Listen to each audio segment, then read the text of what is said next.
Assalamualaikum warahmatullahi wabarakatuh. Innal hamdalillah nahmaduhu wa nasta'inuhu wa nastaghfiruh wa na'udzu billahi min shururi anfusina wa min sayyiati a'malina. May yahdihillahu fala mudilla lahu wa may yudlil fala hadiya lahu.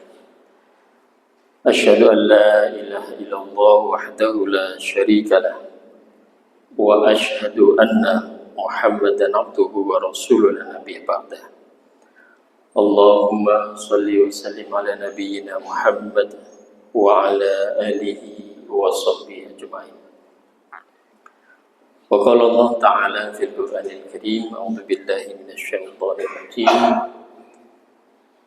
Wa ma khalaqtul jinna wal insa illa liya'budun.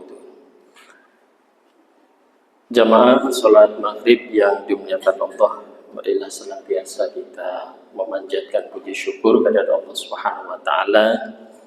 Rasa syukur yang senantiasa tidak pernah putus dari diri kita. Bersyukur kepada Allah Subhanahu wa taala yang telah mengkaruniakan nikmat-Nya kepada kita yang juga tidak pernah putus diberikan kepada kita.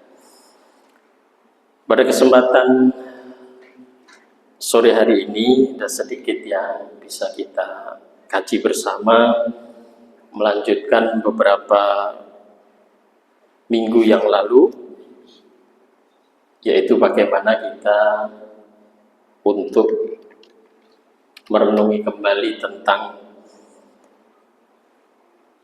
hidup yang bermakna. Bapak Ibu jamaah yang dimuliakan Allah Subhanahu wa taala, tentunya dalam seharian kita pasti menjadikan doa saku jagat menjadi sesuatu yang tidak pernah putus dari doa kita. Kita senantiasa mohon kepada Allah Subhanahu wa taala, Rabbana atina fid dunya hasanah wa fil akhirati hasanah wa qina adzabannar. Nah, dalam makna ini maka hidup yang bermakna kita baru melihat dari Rabbana atina fid dunya hasanah. Jadi kita mohon kepada Allah untuk diberikan kebaikan di dunia. Yaitu apa? Yaitu kita merasa atau bisa merasakan hidup kita ini punya makna bagi diri kita. Nah, salah satu ukurannya apa? Mungkin ditanya. Lalu apa, Pak?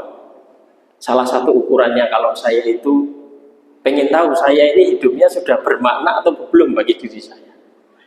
Nah, kira-kira Bapak Ibu ada yang tahu nggak? Salah satu cirinya apa? Wonten sing ngertos? Yang paling mudah ya, yang mungkin sering kita sebut dengan bahagia.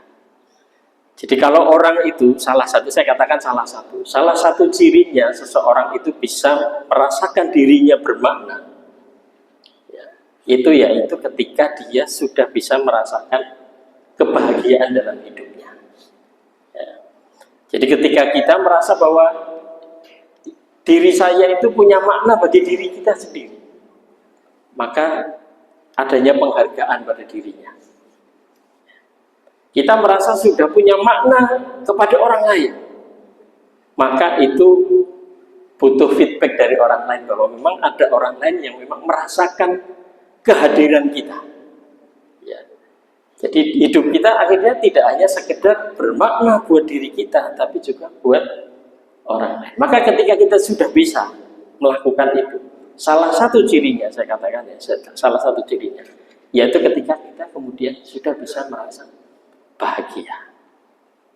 Jadi ini sesuatu yang subjektif ya Bapak Ibu ya, sangat subjektif yang bisa kita rasakan sendiri. Sehingga kalau kita tadi balik kepada pertanyaan, apakah kita sudah punya, apakah hidup kita sudah bermakna? Tanyakan kepada diri saya, diri kita masing-masing, apakah kita sudah merasa ada kebahagiaan dalam diri kita atau belum. gitu. Nah, hal ini menjadi sangat penting, Bapak Ibu sekalian. Paling tidak ada dua hal bagi kita, secara khusus bagi kita ada dua hal. Ketika kita itu mampu memaknai hidup kita atau menilai diri kita itu bermakna, yaitu ketika kemudian kita itu akan mampu menghargai hidup yang sedang kita jalani. Jadi ada pengakuan ataupun kita bisa menghargai diri kita sendiri, gitu ya. Yang kemudian lahirlah rasa bersyukur itu.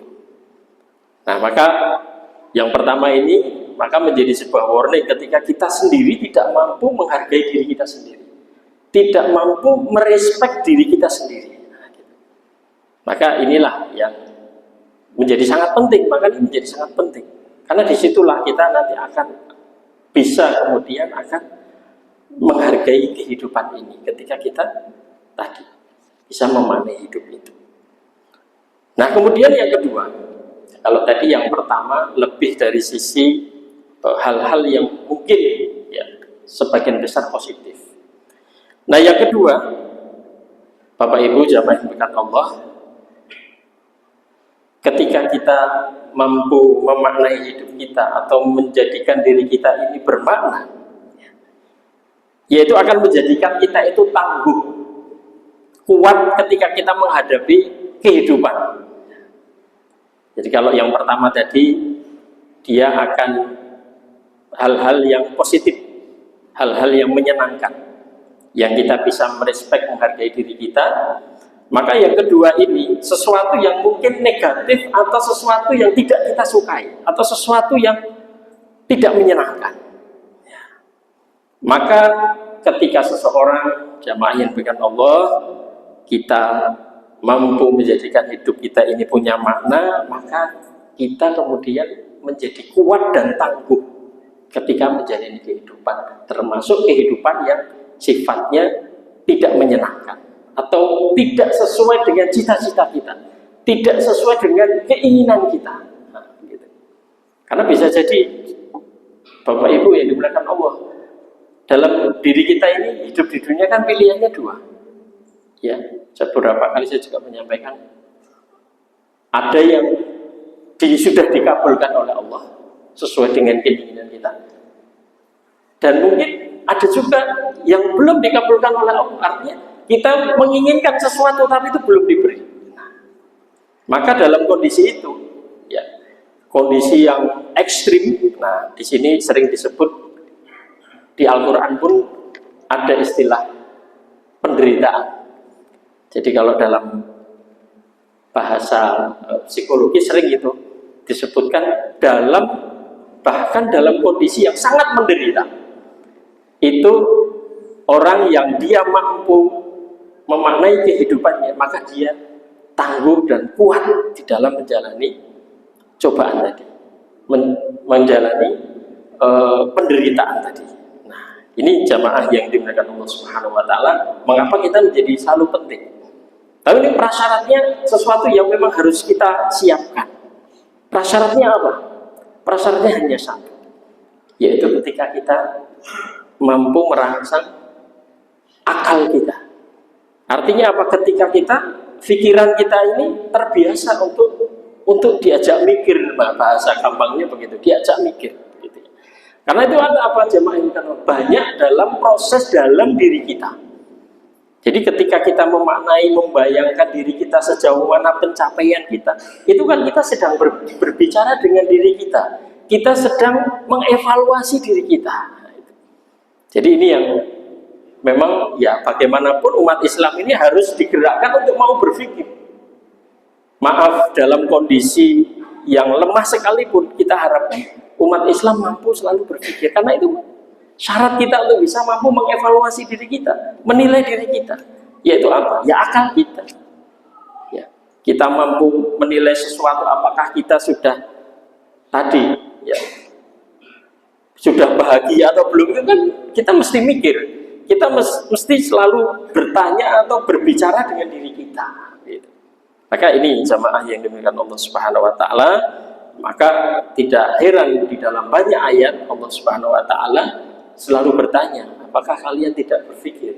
Apakah kalian tidak menggunakan akal dan seterusnya? Dalam ayat-ayat yang menjelaskan tentang sifat kauniyah Allah Subhanahu Wa Taala, sunnah kauniyah Allah Subhanahu Wa Taala. Berbicara tentang fenomena alam, Allah selalu banyak menggunakan kata-kata yang ingin merangsang, menstimulus akal manusia. Seperti apapun latar belakang kita, sekolah apa sekolah dhuwur apa sekolah rendah, semua sama. Artinya apa? Sekali lagi jamaah yang dimuliakan Allah, maka umat Islam harus betul-betul mampu mengoptimalkan potensi yang sudah Allah berikan kepada semuanya, yaitu akal kita.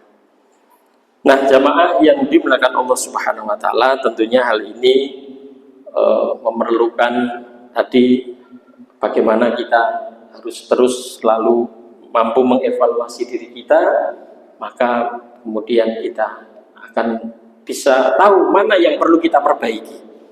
Jadi ketika kemudian kita merasa ada hal yang masih kurang pada diri kita, belum ketemu hal-hal yang menjadikan diri kita ini punya makna, maka kita bisa cari itu dan kita bisa tumbuhkan itu dalam diri kita. Nah, sehingga tentunya kita berharap paling tidak tadi Rabbana atina fid dunya hasanah itu bisa kita pastikan, bisa kita terima itu atau bisa kita rasakan di dunia.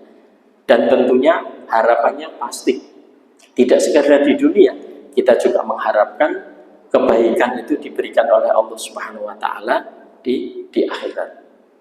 Nah, demikian yang bisa sedikit kami sampaikan jamaah dengan Allah pada kesempatan yang berbahagia pada sore ini. Semoga ini sekali lagi akan memotivasi kita, mendorong kita untuk betul-betul kita menggunakan akal kita di dalam beragama, termasuk di dalam kita kemudian mampu merenungi diri kita dan menjadikan diri kita, hidup kita ke depan ini akan terus bertambah baik, bertambah positif dan penuh makna dalam kehidupan kita. Salah satu cirinya apa?